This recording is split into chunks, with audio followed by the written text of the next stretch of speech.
बिस्मिल्लाहिर्रहमानिर्रहीम। अस्सलामुअलैकुम students, welcome to online class. हमारा आज का लेक्चर है class fourth science unit number 3 digestion. Students, इस चैप्टर में हम डाइजेशन के बारे में पढ़ेंगे कि अगर जो हम फूड खा रहे हैं वो फूड हमारी बॉडी में जाके किस तरह से हजम होता है और वो हमें एनर्जी देता है। हम अपना आज का लेक्चर स्टार्ट करते हैं। In order to work properly, the systems of your body need food. अगर आपकी बॉडी के सिस्टम्स हैं जितने भी, उन्होंने ठीक तरह से काम करना है तो उनको किसकी ज़रूरत होती है? फूड की। क्योंकि आपका फूड जो है वो आपको एनर्जी देता है और उसी एनर्जी को इस्तेमाल करके आपकी बॉडी के डिफरेंट सिस्टम्स जो हैं वो प्रॉपरली काम करते हैं। The food you eat cannot go straight to the parts of your body. आप जो भी खाना खाते हैं वो जिस तरह आप खा रहे हैं उसी तरह से डायरेक्टली आपके बॉडी के पार्ट्स तक नहीं जा सकता, क्योंकि एक तो उसका साइज बहुत बड़ा होता है, दूसरा वो डायरेक्टली आपके बॉडी पार्ट्स को एनर्जी नहीं दे सकता। It has to be broken down into the substances which can be absorbed. वो फूड जो कि आप ले रहे हैं उसको किसमें कन्वर्ट किया जाता है? छोटे छोटे पीसीज में, उनकी ब्रेकडाउन से, और फिर वो जो खाना जो कि आपने खाया है और वो छोटे छोटे पीसीज में कन्वर्ट हो गया है वो जाके आपकी बॉडी में एब्जॉर्ब होता है, यानी जज़ब होता है, जहां से आपको क्या मिलती है? एनर्जी मिलती है। To do this, it has to go through several stages.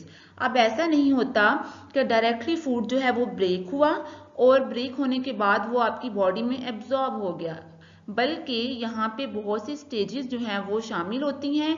उन स्टेजेस के बारे में हम इस चैप्टर में डिटेल से स्टडी करेंगे। Discuss and answer. Look at this picture of girl eating. यहाँ पे देखें पिक्चर में क्या है, एक लड़की जो है वो खाना खा रही है।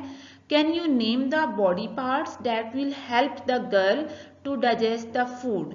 Can you also draw those body parts? यहाँ पे उसने आपसे पूछा है कि क्या आप बता सकते हैं कि इस गर्ल के कौन से बॉडी पार्ट्स हैं जो कि उसके खाने को डाइजेस्ट करने में, उसे हजम करने में क्या देते हैं? हेल्प करते हैं, मदद देते हैं।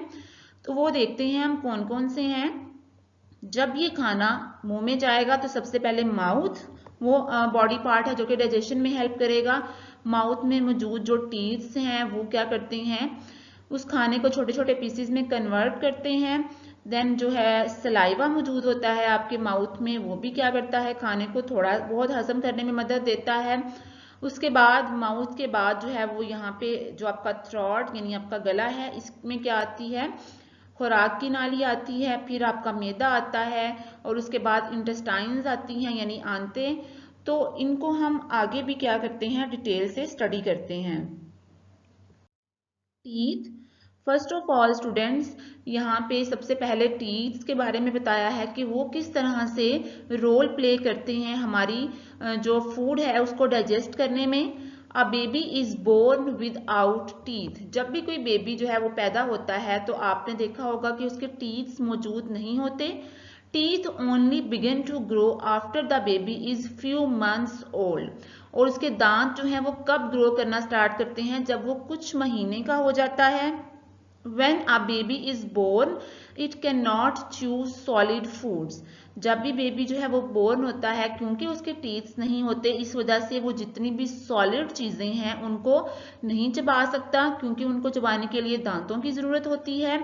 It can only feed on milk. और वो सिर्फ दूध पीता है, उसी से उसको क्या मिलती है? एनर्जी मिलती है। When it grows a little older, a baby needs teeth to eat the solid food. जब वो कुछ महीने का हो जाता है तो क्या होता है कि उसके टीथ्स वो ग्रो करना स्टार्ट करते हैं और उन टीथ्स का इस्तेमाल करते हुए वो क्या करता है? सॉलिड चीज़ों को खाता है। At the age of about 3, a child has a set of 20 baby teeth. जब वो बेबी अब 3 साल का हो जाएगा तो क्या होता है कि उसके जो है 20 दांत होते हैं और उन 20 दांतों को हम क्या कहते हैं? बेबी टीथ कहते हैं, या फिर उसको हम मिल्क टीथ यानी दूध के दांत कहते हैं। These are sometimes called baby teeth. उनको बेबी टीथ भी कहा जाता है। तो यहाँ पे देखें टीथ्स के बारे में अभी तक क्या बताया गया है आपको। जब बेबी बोर्न होगा तो उसके कोई टीथ नहीं होंगे। जब उसके टीथ नहीं होंगे तो ना ही वो सॉलिड चीज़ों को चबा सकता है, वो सिर्फ और सिर्फ क्या करता है, दूध पीता है, उसी से उसको क्या मिलती है, एनर्जी मिलती है। जब वो कुछ मंथ्स का होता है तो उसके जो टीथ्स हैं वो ग्रो करना स्टार्ट करते हैं, और 3 साल की एज में क्या होता है, उसके 20 बेबी टीथ्स होते हैं जिनको हम क्या कहते हैं, मिल्क टीथ कहते हैं, ठीक है। और फिर उसके बाद वो टीथ जो है वो आहिस्ता आहिस्ता गिरना शुरू होते हैं। फिर परमानेंट टीथ होते हैं किस एज में, 6 इयर्स की एज में जो है वो टीथ होते हैं, उनको हम कहते हैं परमानेंट टीथ, और वो फिर जो है वो लाइफ टाइम तक रहते हैं। Types of teeth. स्टूडेंट्स हम यहाँ पे टीथ्स की जो टाइप्स हैं उनकी कितनी किस्में होती हैं उनके बारे में पढ़ेंगे। At the age of 6 the milk teeth start to fall out. जब 6 साल के होता है कोई भी बच्चा तो उसके जो मिल्क टीथ यानी दूध के दांत होते हैं वो गिरना शुरू होते हैं। And new teeth appear in the gaps, और उसकी जगह नए दांत आना शुरू होते हैं। गैप्स यानी टाइम गैप्स के साथ, क्योंकि सारे टीथ्स एक साथ ही फॉल नहीं करते बल्कि टाइम गैप के साथ फॉल करते हैं। तो जो टीथ पहले गिरता है वो पहले जो है वो ग्रो करता है, और जो टीथ बाद में गिरता है वो बाद में ग्रो करता है। इस तरह गैप्स के साथ जो है वो न्यू टीथ्स आपके माउथ में जो है वो अपेयर होते हैं। There are 32 teeth in this second set. अब जो मिल्क टीथ के गिरने के बाद जो आपके पास दूसरा सेट आया है उसमें 32 दांत होते हैं। These are called permanent teeths, और इनको हम क्या कहते हैं, परमानेंट टीथ्स कहते हैं। स्टूडेंट्स आप लोग भी जब 6 साल के होंगे तो आपके भी जो दांत हैं वो दूध के गिरे होंगे, और आहिस्ता आहिस्ता उनकी जगह क्या है, नए दांत आना शुरू हुए होंगे। If they are looked after properly they will last a lifetime. और अगर परमानेंट टीथ की अच्छे से देखभाल की जाए तो वो लाइफ टाइम आपके साथ रहते हैं। मतलब इन टीथ्स की जब आपके दांत एक दफा गिरने के बाद जो नए दांत आते हैं उनकी आपको अच्छे से हिफाजत करनी चाहिए, रोजाना ब्रश करना चाहिए, और इस तरह से वो जो दांत हैं वो आपके हेल्दी रहेंगे, उनमें डिजीजेस जो हैं वो नहीं आएंगी। अब हम यहाँ पे कुछ टाइप्स देखेंगे टीथ्स की कि क्या क्या टाइप्स होती हैं। बेसिकली स्टूडेंट्स हमारे पास 4 टाइप्स होती हैं टीथ्स की। पहले उनके नाम देख लेते हैं, incisors, canine, molars and premolars, ठीक है। The 8 teeth at the front of the mouth are used for cutting and biting food. आपके पास जो 8 दांत होते हैं, जो 4 हैं वो क्या होते हैं, लोअर जॉ में होते हैं, और 4 जो है वो अपर जॉ में होते हैं। ये टीथ जो है इनको हम कहते हैं इंसाइजर्स, और इनका काम क्या होता है, जो भी आपने खाना खाना होता है उसकी बाइट लेने में हेल्प करते हैं। क्यों? क्योंकि आप वो पूरे का पूरा तो नहीं अपने मुंह में लेके जा सकते, तो आप जितना भी अपने अकॉर्डिंग उसको बाइट करना चाहते हैं उसकी बाइटिंग में ये इंसाइजर्स जो हैं वो आपको क्या करते हैं, हेल्प करते हैं। और इनकी तादाद कितनी होती है, 8। The pointed teeth beside the incisors are called canine teeth. उसके बाद जो इंसाइजर्स के साथ थोड़े से पॉइंटेड होते हैं इनको हम कहते हैं कैनाइन्स। पॉइंटेड मतलब थोड़े से ये नोकीले होते हैं। There are 4 canines, 2 in each jaw. Total 4 canines होते हैं, 2 जो हैं ये देखें, एक यहाँ पे हमारे ये पहले तो हमारे पास हो गए इंसाइजर्स, और साथ इसके ये वाले क्या हैं हमारे पास, कैनाइन। एक ये कैनाइन है इधर से और एक ये है, और ऊपर भी एक इधर से है और दूसरी साइड पे है, तो टोटल हमारे पास क्या हो जाते हैं, 4। Their sharp points help to tear the food. क्योंकि ये पॉइंटेड होते हैं, नोकीले होते हैं, तो जो इनके पॉइंट्स होते हैं वो हेल्प करते हैं फूड को टीयर करने में, यानी फूड को सेपरेट करने में। जब आप एक बाइट अपने मुंह में लेके जाते हैं उसको भी मजीद जो है वो ये क्या करते हैं, एक दूसरे से सेपरेट करते हैं canine teeths. The bigger Flatter teeth at the back of the mouth are called molars and premolars. और फिर canines के साथ थोड़े बड़े होते हैं साइज में और फ्लैट होते हैं। देखें आप यहाँ पे इस तरह से ये फ्लैट होते हैं, इनको हम मोलर्स और प्रीमोलर्स कहते हैं। They are used to grind and chew the food. इनका काम क्या होता है, जो खाने की बाइट आपने ली है इसको बहुत छोटे छोटे पीसीज में कन्वर्ट करना, खाने को चबाने में हेल्प करना, क्योंकि ये जो छोटे छोटे पीसीज हैं यही आगे से आपकी मुंह से अगर इन्होंने नेक्स्ट जाना है आपकी बॉडी तक तो वो छोटे पीसीज ही जा सकते हैं, ठीक है। तो मोलर्स और प्री मोलर्स जो हैं वो उन फूड की बाइट्स को छोटे यानी ग्राइंड करते हैं और खाने को चबाने में हेल्प करते हैं। They are the toughest teeth.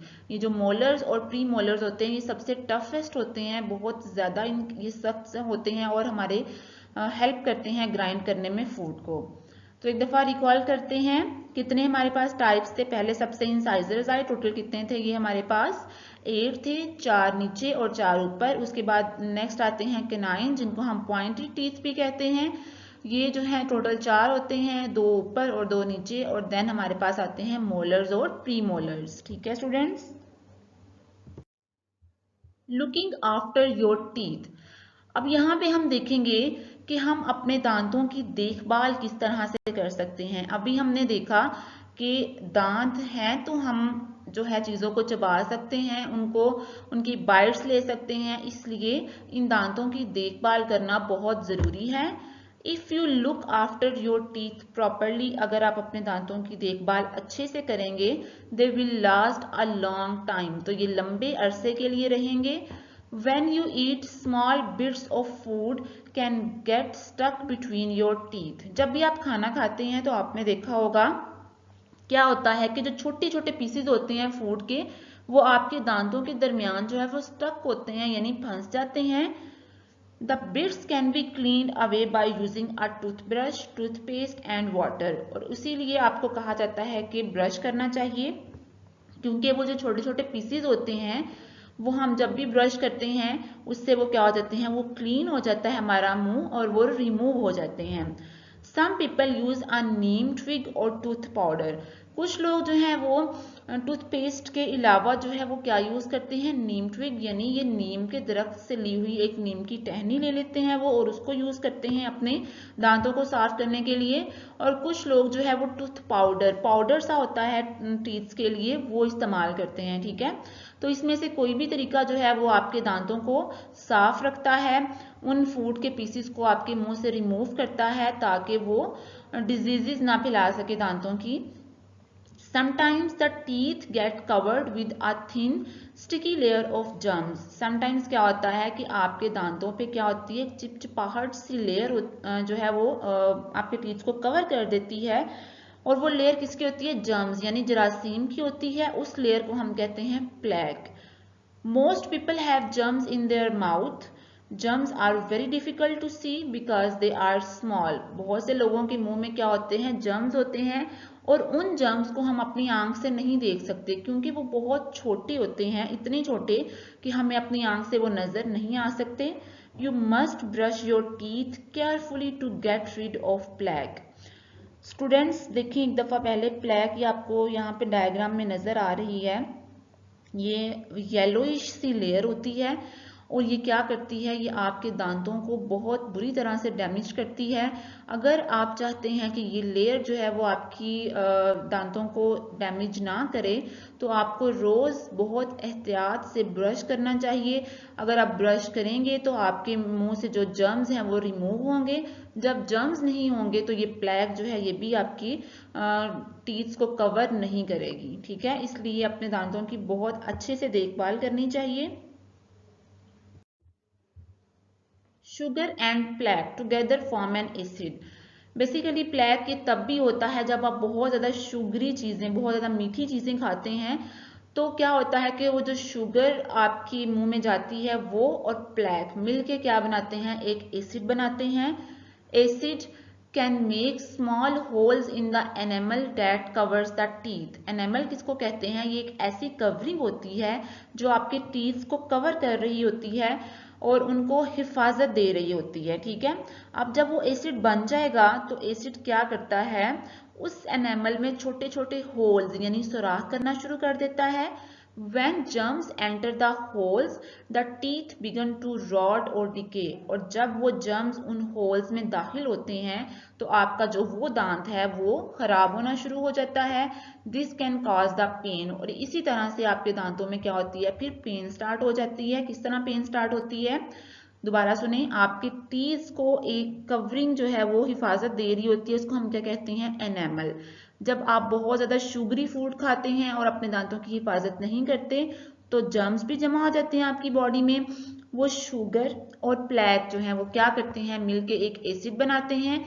वो एसिड जो है वो एनेमल में क्या करता है, छोटे छोटे होल्स करता है। जो जर्म्स हैं वो उन होल्स में दाखिल होते हैं और क्या करते हैं, आपके दांतों को खराब करते हैं, जिस वजह से आपके दांतों में पेन होना स्टार्ट होती है।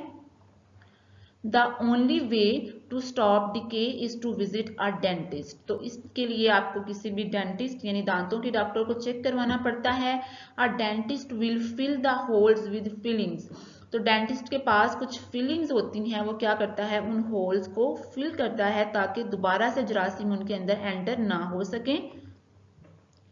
Do you know cats have 30 teeth? Dogs have 42, ठीक है। कितने होते हैं, बिल्लियों के पास 30 और डॉग्स के पास 42। But the land animal with the most teeth is the armadillo, it has many as 104। इसके पास सबसे ज्यादा टीथ होते हैं और कितने होते हैं, 104। How we digest the food. अब हम यहाँ पे देखेंगे कि हम खाने को किस तरह से हजम करते हैं। जो भी हम खाना खाते हैं वो हमारी बॉडी में किन किन स्टेजेस से गुजर के हजम होता है। You take food into the body through the mouth. आप अपने मुंह के जरिए क्या करते हैं, फूड को बॉडी में लेके जाते हैं।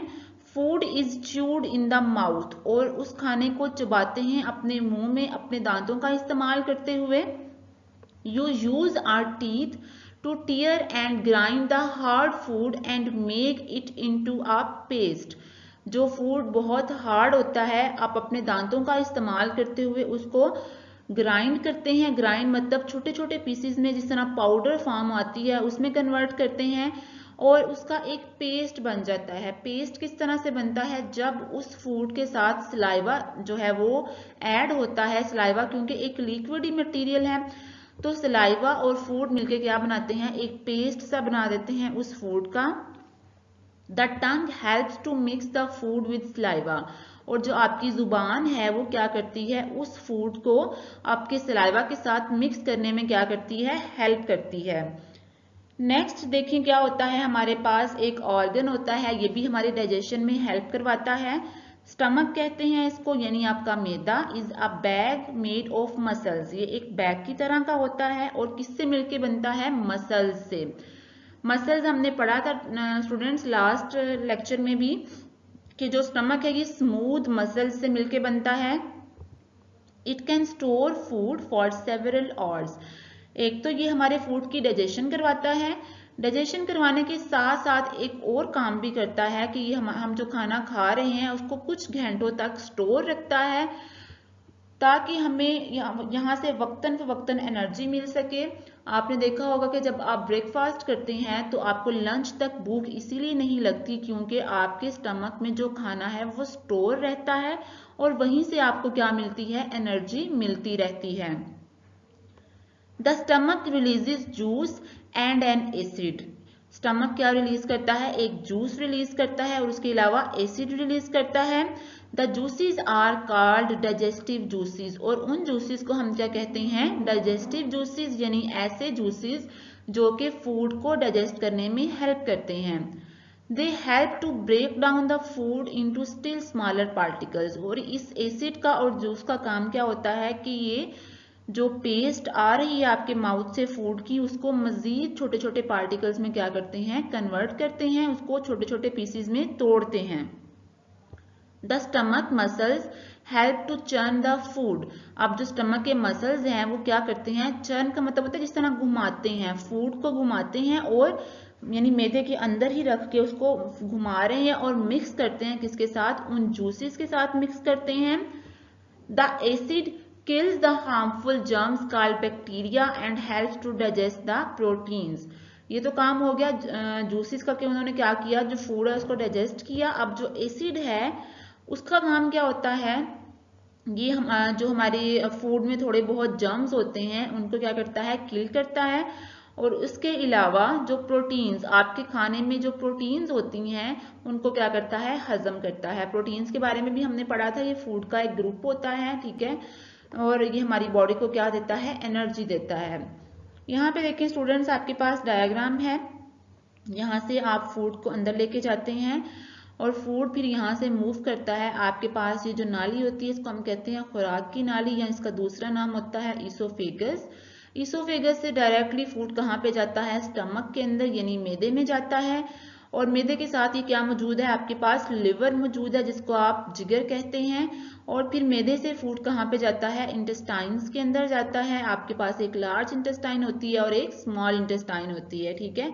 इनका भी हम रोल देखेंगे कि ये फूड के डाइजेशन में क्या रोल प्ले करते हैं। अभी तक हमने किसका रोल पढ़ा है, माउथ का, माउथ में क्या होता है, और उसके अलावा हमने पढ़ा है स्टमक का, ठीक है। Some of the things you eat cannot be digested। कुछ आपके फूड में ऐसी चीजें होती हैं जिनको आप हजम नहीं कर सकते। आपने पढ़ा भी था कि एक तो हमारे पास जो है वो फाइबर्स होते हैं, इनको तो हम बिल्कुल भी हजम नहीं कर सकते। दे पास द लार्ज इंटेस्टाइन, तो वो कहाँ पे जाते हैं, फिर आपके पास लार्ज इंटेस्टाइन में चले जाते हैं। Here water is absorbed from the undigested food and fiber, and the solid part of it is sent out of the body as feces through the anus। क्या होता है कि वो फूड जो कि आपका जो स्टमक है वो डाइजेस्ट नहीं कर सका, वो कहाँ पे जाता है, वो आपकी लार्ज इंटेस्टाइन में जाता है। और फिर उसके बाद क्या होता है कि लार्ज इंटेस्टाइन में जो वाटर, एक्स्ट्रा वाटर उस फूड के अंदर मौजूद है उसको एब्जॉर्ब कर लिया जाता है। और फाइबर्स के साथ मिलके जब वाटर एब्जॉर्ब हो जाएगा तो पीछे सॉलिड रह जाएगा, ठीक है।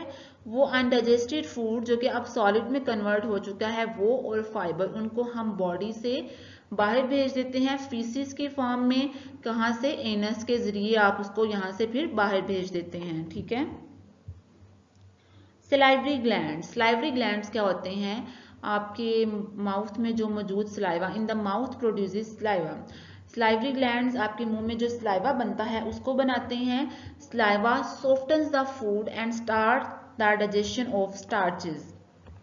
जो सलाइवा होता है वो क्या करता है, आपके फूड को सॉफ्ट करता है और आपके फूड में जो स्टार्च मौजूद होती है उसको डाइजेशन उसकी स्टार्ट करवा देता है। तो आपके जो फूड में स्टार्च है उसकी डाइजेशन आपके माउथ से ही स्टार्ट हो जाती है, ठीक है। एज यू स्वेलो, जैसे ही आप उस खाने की बाइट को निगलते हैं, your tongue pushes food down into your throat, तो आपकी जो जुबान है वो उस खाने को पुश करती है आपके थ्रोट यानी आपके गले की तरफ। The throat leads into a tube called the food pipe। Throat में क्या होता है, ये लीड करता है आगे से फूड पाइप की तरफ जिसको हम कहते हैं ये खुराक की नाली। Portions of the pipe contract and relax, क्या होता है कि अगर यहाँ पे फूड आया है ना तो क्या होता है कि यहाँ पे पहले वो कॉन्ट्रैक्ट करते हैं, फूड पाइप जो है वो यानी सिकुड़ता है और फिर रिलैक्स करता है।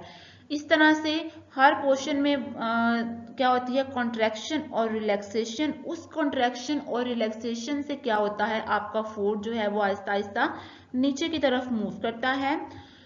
alternate to push the food forward and in time it enters your stomach, और उसके बाद नीचे आने के बाद ये आपके स्टमक में एंटर हो जाता है।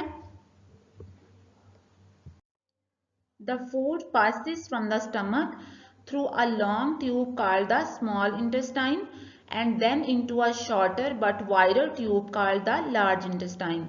तो आपने स्टूडेंट्स अभी पीछे पढ़ा कि स्टमक में क्या होता है, स्टमक में जब डाइजेशन कंप्लीट हो जाती है तो वहां से फूड जाता है आपकी स्मॉल इंटेस्टाइन में, ठीक है, ये लॉन्ग ट्यूब होती है।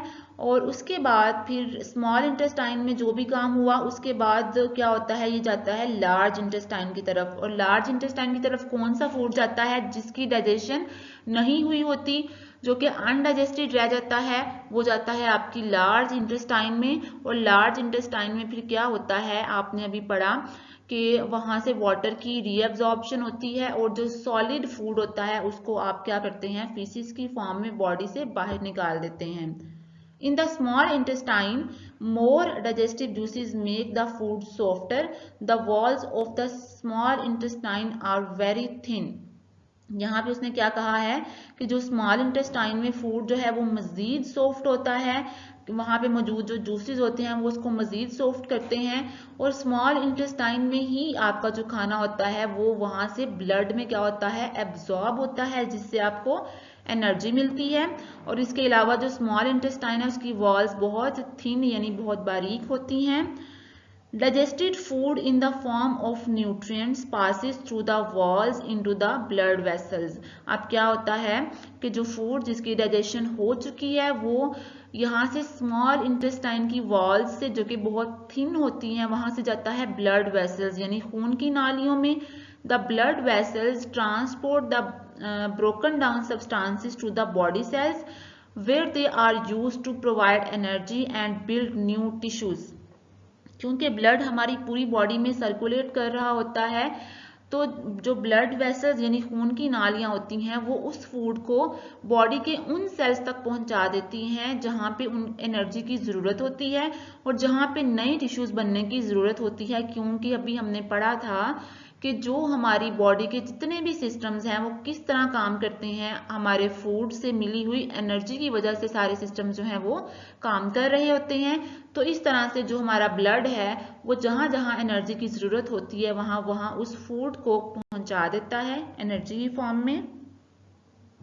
Pancreas, liver and gall bladder, यानी पेंक्रियाज हम कहते हैं लबलबा, लिवर हमारा जिगर और गॉल ब्लैडर यानी पित्ता। हम देखेंगे कि इन तीनों का डाइजेशन में क्या रोल होता है। There are also 3 other important organs in your body which help the digestion. हमारी बॉडी में 3 मजीद ऑर्गन्स होते हैं जो कि डाइजेशन में खाने को हजम करने में मदद देते हैं। वो कौन कौन से हैं, पेंक्रियाज, लिवर और gall bladder. The pancreas is a long, flattened organ located in the belly that helps to break down food by producing digestive juices that break down the fats. ये देखिए यहाँ पे आपको नजर आ रहा है, ये आपका पेंक्रियाज है, ये आपका लिवर है और ये जो ग्रीनिश है इसको हम कहते हैं गॉल ब्लैडर। तो सबसे पहले पेंक्रियाज का रोल पढ़ते हैं। पेंक्रियाज एक लॉन्ग होता है, लंबी फ्लैटेंड ऑर्गन होता है, फ्लैट होता है और कहाँ पे होता है, आपकी बैली में मौजूद होता है। इसका काम क्या होता है, जो हमारे फूड में फैट्स यानी जो चिकनाहट वाला मटेरियल मौजूद होता है वो उसको डाइजेस्ट करता है अपने डाइजेस्टिव जूसेस को रिलीज करके। These juices enter the intestine through the small tube. और वो जूसेस किस तरह से एंटर होते हैं, जो जब हमारा फूड जो है वो इंटेस्टाइन में आता है, स्मॉल इंटेस्टाइन में आता है, तो वहां से कि एक ट्यूब के जरिए वो जूस वहां पे एंटर हो जाता है। और जैसे ही फूड स्मॉल इंटेस्टाइन में आएगा उसमें मौजूद जो फैट्स होते हैं उसकी क्या करवाएगा, ये डाइजेशन करवाएगा, उसको हजम करेगा, छोटे छोटे पीसीज में जो है वो कन्वर्ट करेगा। नेक्स्ट देखेंगे लिवर का रोल क्या होता है। The liver has many functions, बहुत से फंक्शंस होते हैं। It helps to filter the blood and it stores food energy in the form of glucose. एक तो ये जो हमारा ब्लड है उसको फिल्टर करता है कि मतलब उसमें कोई भी एक्स्ट्रा जो वेस्ट है वो ना रह जाए। और इसके अलावा ये जो फूड की एनर्जी है उसको स्टोर करता है किसकी फॉर्म में, ग्लूकोज की फॉर्म में। It is the largest glandular organ in the body. Glandular organ कहते हैं जो कि जूसेस को रिलीज करते हैं, तो ये सबसे लार्जेस्ट ग्लैंडुलर ऑर्गन है। It produces a digestive juice called bile. इसके जूस को क्या कहते हैं, बाइल कहते हैं। The bile is stored in the gall bladder. जो बाइल है वो कहाँ पे स्टोर होता है, गॉल ब्लैडर यानी पित्ते के अंदर। And when needed release into part of the small intestine. और जब जब हम फूड खाते हैं, जब जब इस बाइल की ज़रूरत पड़ती है फूड को डाइजेस्ट करने में, तब तब स्मॉल इंटेस्टाइन में ये कहाँ से एंटर हो जाता है, गॉल ब्लैडर से एंटर हो जाता है और फूड को फिर डाइजेस्ट करता है। Eating habits, follow these rules and you will find that your digestive system works well। अगर आप चाहते हैं कि आपका डाइजेस्टिव सिस्टम बहुत अच्छे से काम करे, आपका फूड अच्छे से डाइजेस्ट हो और आपको अच्छे से एनर्जी मिले, तो आपको कुछ रूल्स को फॉलो करना चाहिए। वो रूल्स कौन कौन से हैं? Eat regularly and at fix times, खाना जो है वो वक्त पे खाएं और रेगुलरली खाएं। Go to the toilet every morning, सुबह आपको टॉयलेट जाना चाहिए। Eat a balanced diet which includes fresh green vegetables and drink plenty of water। ऐसी डाइट खानी चाहिए जो कि बैलेंस्ड हो, जिसमें तमाम न्यूट्रिएंट्स मौजूद हों और उसमें क्या आ जाती हैं, ग्रीन वेजिटेबल्स आ जाती हैं, इसके अलावा फ्रूट्स भी आते हैं, मीट आ जाते हैं बैलेंस डाइट में। और इसके साथ साथ आपको बहुत ज़्यादा पानी पीना चाहिए। पानी जो है वो आपकी डाइजेशन में बहुत अच्छे से हेल्प करता है। Make sure that the food you eat is clean and well cook. जो भी आप खाना खा रहे हैं वो अच्छे से कुक होना चाहिए, क्योंकि अगर वो अच्छे से पका होगा तो उसमें बिल्कुल जर्म्स नहीं होंगे, वो क्लीन होगा। Wash your hands well before eating anything, अपने हाथों को अच्छे से धोना चाहिए खाना खाने से पहले। Do not run about, stand और become excited while eating.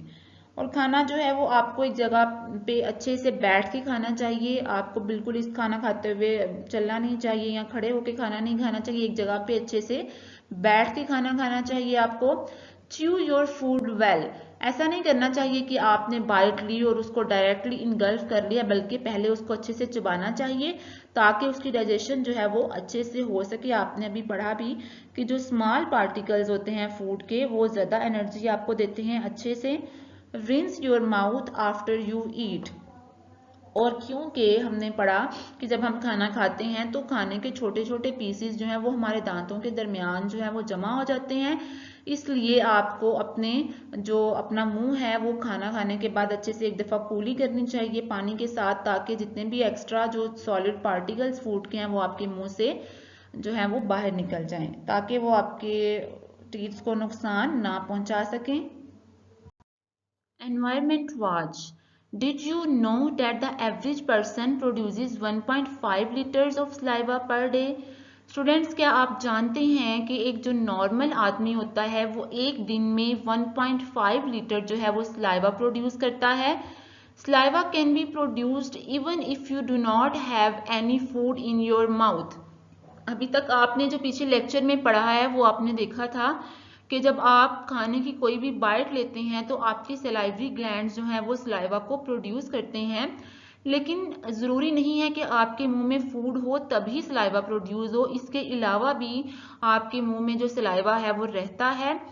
You just think of some delicious food and saliva will be produce.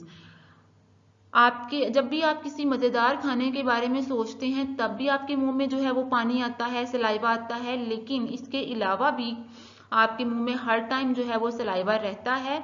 You have learned that saliva helps to soften the food in mouth and start the digestion of starch.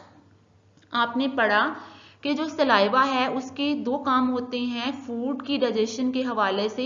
एक तो वो क्या करता है, आपके food को soft करता है ताकि वो आपके थ्रोट में से इजीली पास कर सके। इसके अलावा जो आपके खाने में स्टार्च होती हैं उनकी डाइजेशन करवाता है, उनको हजम करता है। You will learn in the following chapter that the mouth contains many microbes। इसके अलावा स्टूडेंट्स, जो हमारा मुंह होता है उसमें माइक्रोब्स यानी थोड़े बहुत जरासीम जो हैं वो हर टाइम मौजूद होते हैं। These can cause diseases, और वो क्या फैलाते हैं, बीमारियां फैलाते हैं। So never spit out saliva और food in any public place. इसलिए आपको कभी भी किसी पब्लिक प्लेस पे ना ही थूकना चाहिए और ना ही अपने मुंह से जो खाना है वो बाहर फेंकना चाहिए।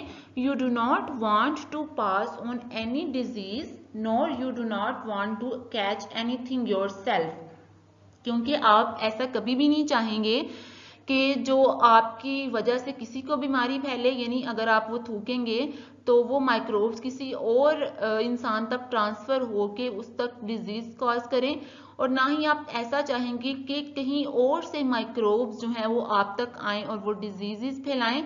इसलिए आपको कभी भी पब्लिक प्लेस पे स्पिट नहीं करना चाहिए। इस तरह से आपको सलाइवा के बारे में स्टूडेंट्स पता चला कि ये हमेशा हमारे जो है वो खाने को डाइजेस्ट करने में हेल्प करता है। इसके अलावा जो है वो हमारे मुंह में माइक्रोब्स भी होते हैं जो कि क्या कॉज करते हैं, डिजीजेस कॉज करते हैं। नेक्स्ट है students related questions from notes जो कि आपने याद करने हैं। Answer this questions. Question number 1, name 4 type of teeth. 4 तरह के दांत होते हैं, incisors, canine, molars and premolars. Question number 2. What are the intestines and what are their functions? The food passes from the stomach through a long tube called the small intestine and then into a shorter but wider tube called the large intestine. खाना जो है वो stomach से होते हुए सबसे पहले एक बहुत लंबी ट्यूब में जाता है जिसको हम स्मॉल इंटेस्टाइन कहते हैं, और उसके बाद छोटी लेकिन चौड़ाई में ज़्यादा ट्यूब होती है उसकी तरफ जाता है जिसको हम लार्ज इंटेस्टाइन कहते हैं। इनके फंक्शंस क्या होते हैं? Some things cannot be digested, then they pass the large intestine. Here water is absorbed from the undigested food and the solid part of it is sent out of the body through anus. कुछ ऐसे food के अंदर material होते हैं जिनको आप digest नहीं कर सकते, वो कहाँ पे जाते हैं? आपकी लार्ज इंटेस्टाइन में। वहाँ से जो एक्स्ट्रा वाटर होता है वो रीअब्जॉर्ब होता है और जो अनडाइजेस्टेड फूड है वो आपकी बॉडी से एनस के थ्रू रिमूव हो जाता है। In the small intestine more digestive juices make the food softer. और स्मॉल इंटेस्टाइन में जो डाइजेस्टिव जूसेस होते हैं वो क्या करते हैं? वो खाने को मज़ीद सॉफ्ट करते हैं ताकि वो हमें अच्छे से एनर्जी दे सके। Question number 3. What is saliva? How does it help digestion? Saliva is the fluid that helps with digestion. ये एक ऐसा fluid है, ऐसा liquid है जो कि हमारी digestion में help करता है। Saliva softens the food and starts the digestion of starches. Question number 4. What does the liver do? Liver का क्या काम होता है? It has many functions. It helps to filter the blood and it stores food energy. It produces a digestive juice called bile. Question number 5. How do the nutrients from the food get to the different parts of the body? जो nutrients हैं वो food से हमारी body के different parts तक कैसे जाते हैं? Digested food in the form of nutrients passes through the walls into the blood vessels. क्या होता है कि वो फूड जिसकी डाइजेशन हो चुकी है वो हमारी स्मॉल इंटेस्टाइन से कहाँ जाता है? ब्लड वेसल्स में। The blood vessels transports the broken down substances to the body cells where they are used to provide energy and build new tissues. वहाँ से ये जो ब्लड है हमें इनको वहाँ तक पहुँचा देता है जहाँ पे इनकी ज़रूरत होती है, जहाँ पे एनर्जी की ज़रूरत होती है। Question number 6. What is bile? Where in the body is it produced and stored? The liver produces a digestive juice called bile. The bile is stored in the gallbladder. Concept check है next हमारे पास, आपकी book है उसका page number 21 पे। Fill in the blanks. A baby is born without teeth. A 3-year-old child will usually have a set of 20 milk teeth. An adult who has looked after their teeth will usually have 32 permanent teeth. There are 4 different types of permanent teeth: incisors, canine, molars and premolars. Exercise है next आपके पास। Question number 1, choose the correct answer. Which teeth are used for biting into food? Incisors. The undigested food passes out through the anus.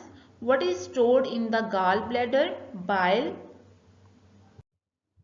Where do the nutrients go after they pass through the intestinal walls into the blood vessels? Which of the following are facts about the liver? All of above, यानी ये blood को भी filter करता है, food energy भी store करता है और लार्जेस्ट ऑर्गन भी है। Question number 2, Match the definition in column A with the correct term in the column B. Saliva, a fluid that helps with digestion. Liver produces bile. Intestine, a long tube in the digestive system. Gallbladder, it stores bile. Stomach stores food for several hours. Pancreas produces digestive juice that break down the fats. Question number 3. Fill in the blanks. Saliva in the mouth helps to soften the food. The stomach produces acid which kills the bacteria in food. The large intestine absorbs the water from the waste and sends the solid part of it out of the body as feces. The liver produces a digestive juice called bile. The tongue helps to mix the food with saliva. Bile is produced by the liver and stored in the gallbladder. Saliva softens the food and starts the digestion of starch. Question number 4. Write T for the true and F for the false statement. The teeth which cut food are incisors. That is true. There are salivary glands in the teeth. False. बल्कि कहाँ होते हैं salivary glands? Mouth में होते हैं. Food enters the stomach through the small intestine. That is true. The liver is bigger than pancreas. True. It is better for the digestion if one stands while eating. False. Label the picture. यहाँ पे अब हम देखेंगे picture को label करना है. सबसे पहले देखेंगे ये है आपके पास क्या है, माउथ. देन ये आपके पास क्या है, saliva. This is called food pipe. This is stomach. ये आपके पास क्या है, स्मॉल इंटेस्टाइन. और ये जो आपके पास ये राउंड सी हुई आपको ट्यूब नजर आ रही है, इसको हम क्या कहते हैं, लार्ज इंटेस्टाइन. और ये तमाम चीजें मिलके क्या बना रही हैं, आपका डाइजेस्टिव सिस्टम. नेक्स्ट आपने ये जो आपके टीथ्स हैं उनको लेबल करना है. First of all these four are incisors. Incisors के साथ जो साइड पे मौजूद होते हैं उनको हम क्या कहते हैं, केनाइन. देन आपके पास क्या आते हैं केनाइंस के बाद, प्रीमोलर्स. और लास्ट पे आपके पास क्या आते हैं, मोलर्स.